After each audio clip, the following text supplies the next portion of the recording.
সীতাকুণ্ড চট্টগ্রাম জেলার সবচাইতে জনপ্রিয় টুরিস্ট স্পট। এখানে একদিকে রয়েছে উঁচু উঁচু পাহাড় আর অপরদিকে বিস্তৃত সমুদ্র। এখানেই রয়েছে ট্রেকিং এক্সপিরিয়েন্সের জন্য চন্দ্রনাথ পাহাড়। সমুদ্রপৃষ্ঠ থেকে প্রায় 1150 ফিট উপরে যার অবস্থান। প্রকৃতির অপার নিদর্শন চন্দ্রনাথ পাহাড় দেখতে প্রতি বছর হাজার হাজার পর্যটক ভিড় করেন এখানে। তাই আজ আমরাও প্রকৃতির অপার সৌন্দর্যের সাক্ষী হতে চলে আসলাম চন্দ্রনাথ পাহাড়ে। এখানে ঘোরাফেরা শেষ করে ভ্রমণ পিপাসুদের জন্য সবচাইতে জনপ্রিয় ডেস্টিনেশন বান্দরবনের উদ্দেশ্যে রওনা হব। যাত্রাপথে দৃষ্টিনন্দন চট্টগ্রামের নতুন ব্রিজ, নদীতে হাজার হাজার জাহাজ এবং প্রকৃতির ভিতর দিয়ে ছুটে চলা ব্যস্ততম রাস্তা, এই সব কিছু শেয়ার করব আপনাদের সাথে। পুরো ভিডিওটা দেখার আমন্ত্রণ রইল। ভিডিওর স্পন্সর আমাদের সৃষ্টিকর্তা। আমরা যদি তার অর্ডার ফলো করতে পারি এই দুনিয়ার 10 গুণ বড় আমাদেরকে জান্নাত দেওয়া হবে। তাহলে আর দেরি কেন, আপনার মৃত্যুর আগে যোগাযোগ করুন আপনার নিকটস্থ মসজিদ অথবা মাদ্রাসাতে। ধন্যবাদ। সকাল সকাল ঘুম থেকে উঠে পড়েছি। এখন যাচ্ছে চন্দ্রনাথের পাহাড়ের দিকে। এখন বাজতেছে সকাল 6টা। তো একটু সকাল সকালই বের হয়েছি, কারণ পাহাড় তো অনেক উঁচু। তো উঠতে গেলে যদি রোদের সময় যাই তাহলে কিন্তু অনেক প্রচুর পরিমাণে ঘামতে হবে, প্রচুর তৃষ্ণার্ত লাগবে। এই কারণে একটু সকাল সকাল বের হইতেছি। তো চলুন যেতে কথা বলা যাক।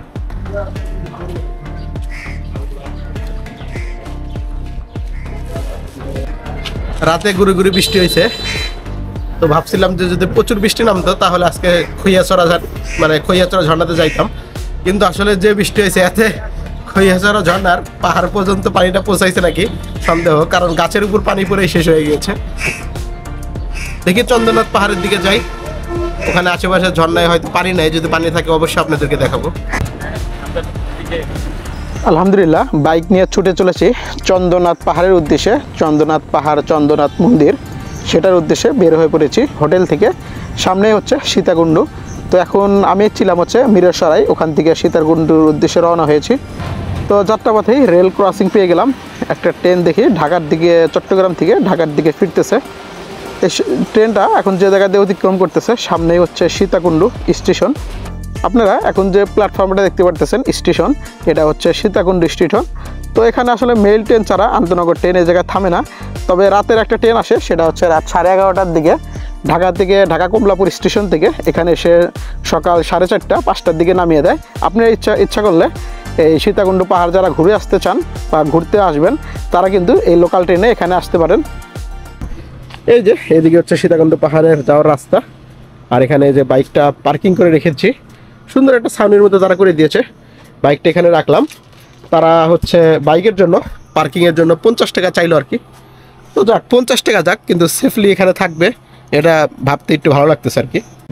আপনারা যদি বাস নেন তাহলে একদম কিনে নিলে 40 টাকা, আর যদি ফেরত দেন তাহলে 20 টাকা। তো আমি বাস নিচ্ছি না, এখন সামনের দিকে যাচ্ছি। এখান থেকে পাহাড়টা কিন্তু দৃশ্যমান, ওই যে উপরে দেখতেছেন পাহাড়ের চূড়া। আমরা ধীরে ধীরে ওইদিকে যাবো আর কি। অনেকটা পথ আসার পর এখানে একটা গেট দেখতে পারলাম। তো এই গেট থেকে হাতের বাম দিকে ইটের যে সোলিং আছে, এদিক দিয়ে এখন আবার সামনের দিকে অগ্রসর হচ্ছি। তো ইটের সোলিং দিয়ে আমাদেরকে সামনের দিকে যেতে হবে। এখন তো বাঁশেরই পাইতে আমরা ওই নিচ থেকে ধীরে ধীরে এই পর্যন্ত আসছি। শরীরে অনেক এনার্জি প্রয়োজন এই পাহাড়ে উঠতে গেলে। পাহাড়ের এই জায়গাটা অনেক সুন্দর, মনে হচ্ছে একদম পাহাড়টা ভেঙে বা পাহাড় কেটে এখান দিয়ে সিঁড়ি বানিয়েছে। অসম্ভব রকমের সুন্দর জায়গাটা। চলুন সামনের দিকে যাওয়া যাক। অনেক হাঁপিয়ে গিয়েছে, পাহাড়ের চূড়ায় উঠে পড়েছে। ভিউ পয়েন্টগুলো দেখলে আসলে মনের ভিতর অনেক প্রশান্তি লাগে।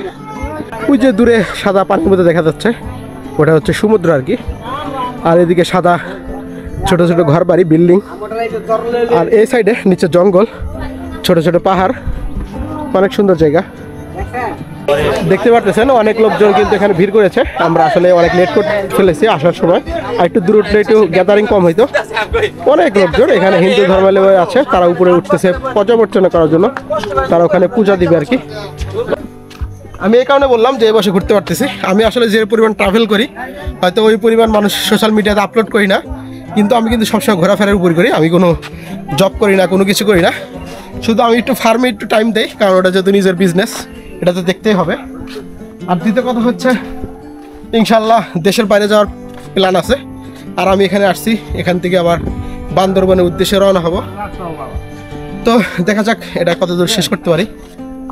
সামনে এই উঁচু পাহাড় খাড়া, ধীরে ধীরে আবার উঠতে হবে।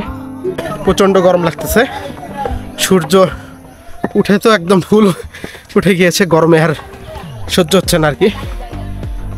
ফাইনালি অনেকটা পথ পাড়ি দেওয়ার পর এই উপরে এসে ছোট্ট দুইটা মন্দির দেখতে পারলাম। প্রথম যে মন্দিরটা সেটা হচ্ছে বিরূপক্ষ আদি মন্দির, আর তারপরের যে মন্দিরটা সেটা হচ্ছে বিরূপক্ষ মন্দির। এখানে পাশাপাশি দুইটা মন্দির। আসলে আমরা যে মেইন মন্দির চন্দ্রনাথ পাহাড়ের উপর যে চন্দ্রনাথ মন্দির, সেই মন্দির এখান থেকে আরও অনেকটা পথ এখনও যাওয়া বাকি আছে। তবে এখানকার জায়গাটা সুন্দর, কারণ বড় একটা পাথরের উপর এই মন্দিরটা গড়ে উঠেছে। এই জায়গায় এসে দেখতে পারলাম অনেকে পূজা অর্চনা করতেছে, এখানে ধূপ মোমবাতি চালাচ্ছে আর কি। তো এই মন্দির ছেড়ে এখন আমরা আবার সামনের দিকে অগ্রসর হচ্ছি। এই রাস্তা ধরে আবার ধীরে ধীরে একটু নিচের দিকে নেমে আবার সামনের দিকে উঠতে হবে।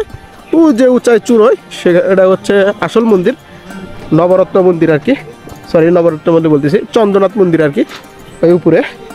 তো এখন এখানকার ভিউটাও কিন্তু সুন্দর। এইদিকে উঁচু উঁচু পাহাড়, যেদিকে তাকাবেন শুধু পাহাড় আর পাহাড়, অসম্ভব রকমের সুন্দর একটা জায়গা। এইদিকে পাহাড়ের চূড়া, ওই যে সবগুলো, এখানে কয়েকটা পাহাড় আছে, সবগুলোই প্রায় একই লেভেলের। তার মধ্যে চন্দ্রনাথ পাহাড়টা সবচাইতে উঁচু এখানকার ভিতর। পাহাড়ে ওঠার সময় এরকম অনেক দেখতে পারবেন। এখানে যে আনারস আছে, পেয়ারা আছে, শশা, তারপরে এগুলো এখানে আবার বানায় রাখছে, আপনারা এখান থেকে খেতে পারবেন। আবার হচ্ছে লেবু পানি পাওয়া যায়, এই যে লেবু, পাহাড়ি লেবু। হচ্ছে তেঁতুল দিয়ে পেয়ারা বানিয়েছে। তো গরমের সময় একটু টক খেলে ভালো লাগবে, একটু এনার্জি ফিল হবে আর কি। একটু এই কারণে এখানে একটু রেস্ট করতেছে, এখানে একটু পেয়ারাটা খেয়ে সামনের দিকে আবার রওনা হবো।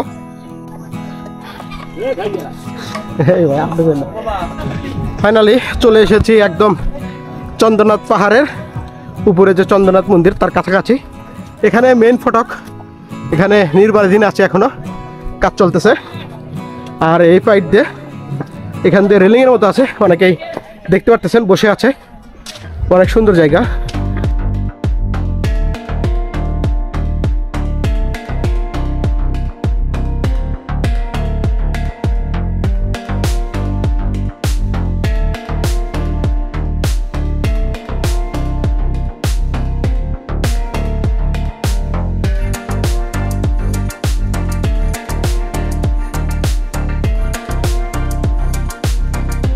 এখানে যারা তীর্থস্থান বা পূজা অর্চনা করতে যায় তারা এখানে অনেকে এখানে ভিড় করেছে, সকলে জুতা খুলে ভিতরে প্রবেশ করতেছে। এটা হচ্ছে চন্দ্রনাথ মন্দির আর কি। এটা হচ্ছে মন্দিরের বাইক সাইড, ওইদিকে নিচে হচ্ছে সীতাকুণ্ড শহর, এই সাইড দিয়ে যাওয়া যায়। অনেকেই মন্দিরের ভিতরে আছে, পূজা অর্চনা করতেছে, এই কারণে শব্দের পরিমাণ অনেকটাই বেশি।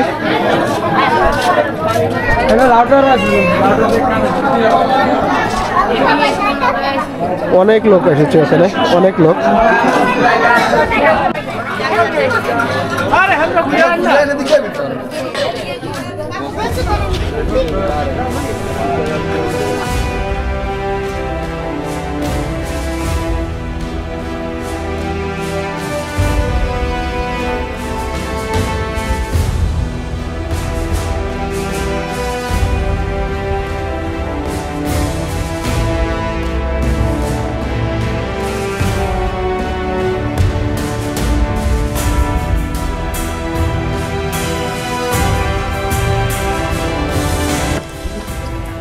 কি বাতাস! আসলে ঘুরতে ভ্রমণ করতে কার না ভালো লাগে বলেন। এই নিচের দিকে আসার পর এখানে সুন্দর একটা বট গাছ দেখতে পারবেন, সকলে ফল খাচ্ছে, জুস খাচ্ছে আর কি, অনেক সুন্দর। আর এখন বাতাস প্রবাহিত হচ্ছে, সকলে এই জায়গায় বসে সুন্দর আনন্দ করতেছে, মানে একটু রিল্যাক্স টাইম পার করতেছে।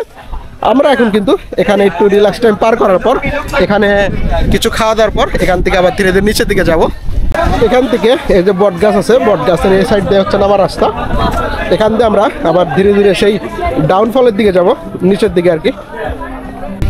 এখানকার ওঠার চেয়ে নামার সময় সুন্দরটা অনেক বেশি দেখা যায়। এই পাহাড় থেকে নামার সময় সবচাইতে আমার প্রিয় ফেভারিট জায়গা, এর আগে অনেকবার আসছি, দেখছি আর কি। এই যে দুই পাহাড়ের মাঝখান দিয়ে যে সিঁড়িটা, এটা কিন্তু অসম্ভব রকমের সুন্দর এবং অ্যাডভেঞ্চারপূর্ণ। এখানে সকলেই দাঁড়িয়ে ছবি ওঠে, সেলফি নেয়, অনেক সুন্দর জায়গা। তো এখন ধীরে ধীরে এদিকে নামবো আর কি, অনেক সুন্দর। পর্যটকের শেষ নাই, সকলেই লাঠি হাতে ঢুকতেছে চন্দ্রনাথ জয় করার জন্য, লাঠিয়াল বাহিনী। তো তারা যদি একটু আগে আসতো বা রোদ ওঠার আগে আসতো তাহলে একটু তাদের কষ্ট কম হইতো, কিন্তু তারা আসছে, যাক পাহাড়টা জয় করুক, সবাই এনজয় করুক, এটাই সবার কাছে কাম্য আর কি। চন্দ্রনাথ পাহাড়ে ঘোরাফেরা শেষ করে হোটেলে এসে ফ্রেশ হয়ে এখন চেক আউট করবো, ব্যাগপত্র নিয়ে বের হবো। এখন হচ্ছে চট্টগ্রামের দিক দিয়ে চট্টগ্রাম হয়ে বান্দরবন প্রবেশ করব। তো আপনারা যদি চন্দ্রনাথ পাহাড়ে ভিডিওটা দেখতে চান, আমার যে সেকেন্ড চ্যানেল আছে মিস্টার ম্যান গো, ওখানে আপনারা ভিডিওটা দেখতে পারেন। তো চলুন সামনের দিকে যাই। তো আলহামদুলিল্লাহ হোটেলে চেকিং শেষ করে এই যে আমরা বের হয়ে পড়েছি, বাইক রেডি হয়ে ফেলেছি। এখন হচ্ছে সামনের দিকে রওনা হব। বাইক রাইড শুরু করে দিলাম। এবারের গন্তব্য চট্টগ্রামের মিরেশ্বরাই বা বারোতকিয়াতে আমরা হোটেলে ছিলাম, যে বারোতকিয়া থেকে একদম বান্দরবনের উদ্দেশ্যে রওনা। আসলে বলতে পারতেছি না যে আসলে কত কিলো আজকে রাইড করতে পারবো। গুগল ম্যাপে আসলে দেখাইতেছে 150 কিলো প্লাস, আসলে সঠিক বুঝতে পারতেছি না কেন বা এতটা রাস্তা দেখাইতেছে, আসলে কি আদৌ এতটা পথ চালাতে হবে নাকি আমি সঠিক বুঝতে পারতেছি না। চলে এসেছে চট্টগ্রামের যে নতুন ব্রিজ, সেই নতুন ব্রিজ সংলগ্ন সামনেই হচ্ছে নতুন ব্রিজ, এখন ব্রিজে উঠব। আর এই ব্রিজটা কিন্তু অনেক দৃষ্টিনন্দন, অনেক সৌন্দর্য দেখতে। আর এই ব্রিজের নিচে যে নদী, এই নদীতে কিন্তু হাজার হাজার জাহাজ দেখা যায়। তো চলুন একটু এখানে দাঁড়িয়ে আপনাদেরকে এই সৌন্দর্যটা দেখাই। মানে ব্রিজের নিচে যে নদী আর কি, নদীতে পানি ঘোলা দেখা যাচ্ছে, আর ওইদিকে অসংখ্য জাহাজ দেখা যাইতেছে, শিপ। এগুলো মূলত কার্গো, মালবাহী। কোনোটা বালু নিয়ে আসছে, কোনোটা সিমেন্ট আনছে, কোনোটা আবার তেল নিয়ে আসছে।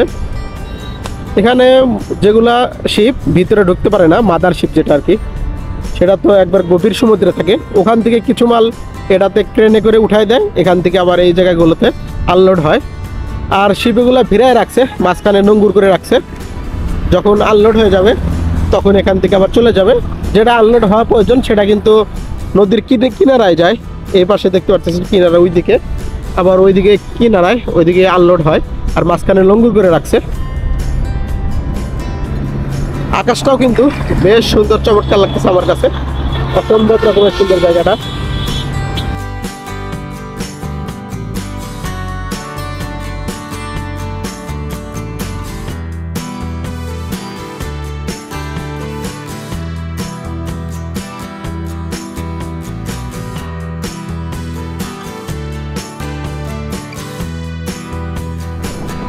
আসলে সব সময় গুগল ম্যাপকে ভরসা করা ঠিক না, কারণ আমাকে প্রথমে 150 প্লাস দেখাইছিল, তখন আমার একটু সন্দেহ হয়েছিল যে এত রাস্তা কেন দেখাইতেছে।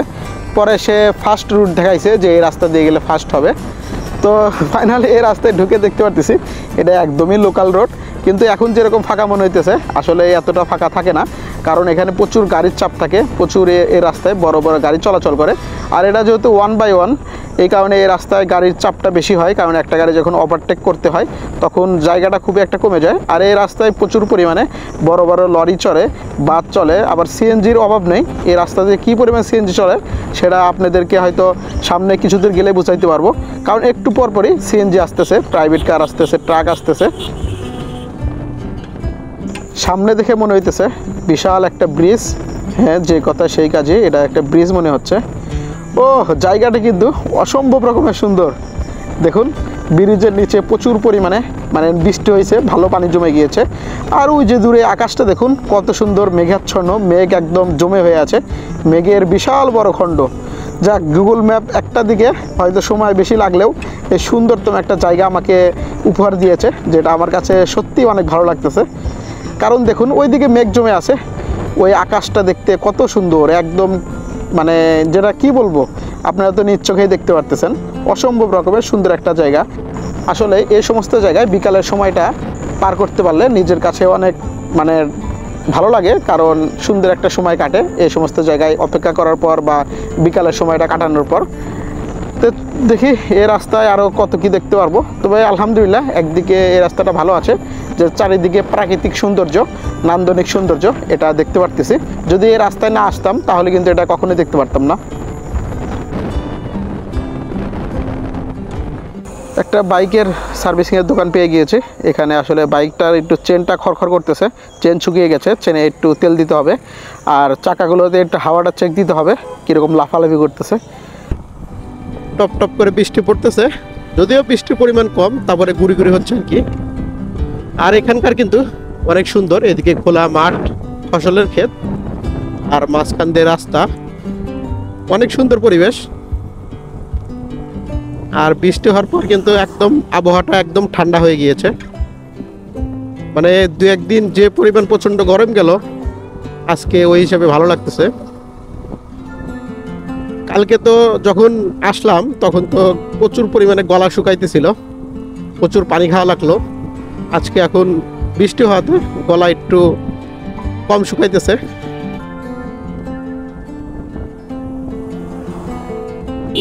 এই রোডটা আসলে এই পরিমাণ সিঙ্গেল রোড, কিন্তু গাড়িও কিন্তু সব বড় বড় চলে। রাস্তা হিসাবে গাড়ি অনেক বেশি এবং বড় গাড়ি।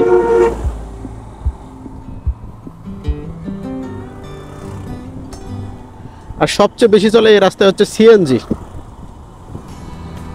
আমি এ যাবৎ যে কত হাজার সিএনজি এই রাস্তায় দেখলাম, মানে সিএনজি ছাড়া কিছু নেই। এ রাস্তায় মূল বাহন হচ্ছে সিএনজি।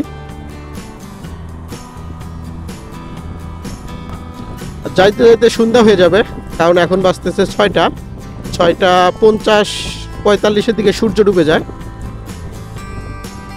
গুড়ি গুড়ি বৃষ্টি পড়তেছে, তার ভিতরেও রাইড করতেছি একমাত্র সন্ধ্যার আগে পৌঁছানোর জন্য।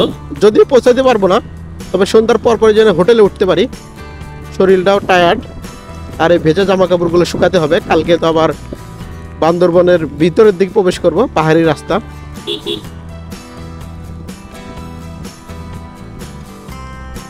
বৃষ্টি ধীরে ধীরে জোরে পড়তেছে, বড় বড় ফোঁটা পড়তেছে। আবার দাঁড়াইতে হয় নাকি বুঝতেছি না। একেতে প্রচুর পরিমাণে বৃষ্টি হচ্ছে, তারপরে আবার জ্যামের ভিতরে আছি। আসলে কপালে যখন সুখ না থাকে তখন এরকমই হয়। দেখি সামনে একটু এগিয়ে গিয়ে কোনো দোকানে উঠতে পারি নাকি, কারণ একদম সব কিছু ভিজে যাচ্ছে। ক্যামেরা ট্যামেরা থেকে শুরু করে এখানে একটু হাঁটার দোকান পাইছি, এখানেই ঢুকাই দিই। একটু রাখলাম।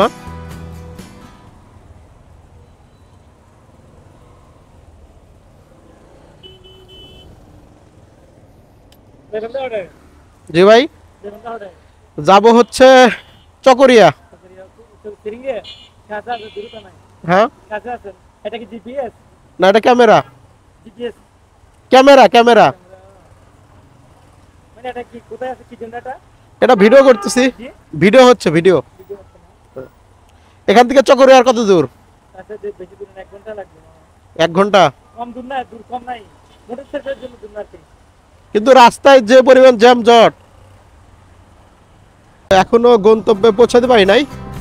এই লোকাল রোড ধরে আসে অনেক কিছু দেখতেও পারলাম, আবার একটু নিজের কাছে খারাপও লাগতেছে, কারণ অনেক টাইম যাবত রাইড করতেছি। এই সাইডে দেখুন অসম্ভব রকমের সুন্দর লাগতেছে, হয়তো এগুলো বৃষ্টির পানি আর কি, অনেক সুন্দর। আর ওয়েদারটা মানে আকাশটাও দেখতে অনেক সুন্দর লাগতেছে। এখনো মানে গুগল ম্যাপ দেখাইতেছে এখনো আমার প্রায় 40 কিলোমিটার মতো রাইড করতে হবে, আর আমার সময় লাগবে আরো 1 ঘন্টা, মানে 8টা বেজে যাবে আর কি। আবার হোটেল খুঁজতে হবে। এখন যেরকম ফাঁকা দেখতেছি, এরকম ফাঁকা যদি হইতো তাহলে তো কখন পৌঁছে যাইতাম। যাই না এরকম আর কত দূর পাবো। এখন ভালোই লাগতেছে, একদম ফাঁকা।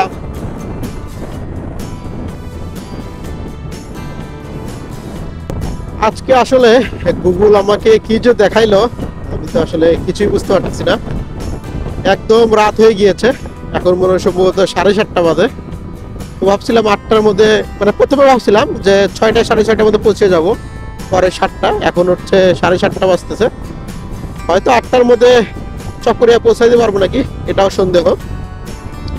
আর এখন যে রাস্তাতে যাচ্ছি, রাস্তাটা যদি প্রথম থেকে যদি এরকম বড় থাকতো তাহলে কিন্তু এই জ্যাম জট বা এত সময় লাগতো না। উপরে সাইনবোর্ড চকরিয়া, সামনে হচ্ছে চকরিয়া। তো আসলে হাত পা প্রচুর পরিমাণে ব্যথা করতেছে। এখন দেখি একটা হোটেল দেখে ঠুস করে খাওয়া দাওয়া করে শুয়ে পড়বো। আজকে অনেকটা পথ বাইক রাইড করেছি, তবে আমার যেটা মনে হলো, আমি নিজের এলাকা থেকে সিরাজগঞ্জ থেকে আপনার মিরসরাই আসতে যতটুকু বেশি না ক্লান্ত হয়েছি, তার চেয়ে বেশি আপনার মিরসরাই থেকে এই চকরিয়া আসতে তার চেয়ে বেশি টায়ার্ড মনে হচ্ছে আমার কাছে। আর অনেকটা পথ ঘুরে আসছি, আসলে গুগল কী যে করলো আমার সাথে। তো যাই হোক, আল্লাহ যা করে ভালোর জন্য করে, কিছু নতুন নতুন জায়গা দেখতে পারলাম, ওই জায়গাগুলো সুন্দর ছিল। হোটেলটা বিশাল পরিমাণে বড়, আসলে জায়গা আছে, হোটেল করে রাখছে। এটা হচ্ছে আমার রুম আর কি। আজকের ভিডিও এখানে শেষ করছি। ভালো থাকবেন, আল্লাহ হাফেজ।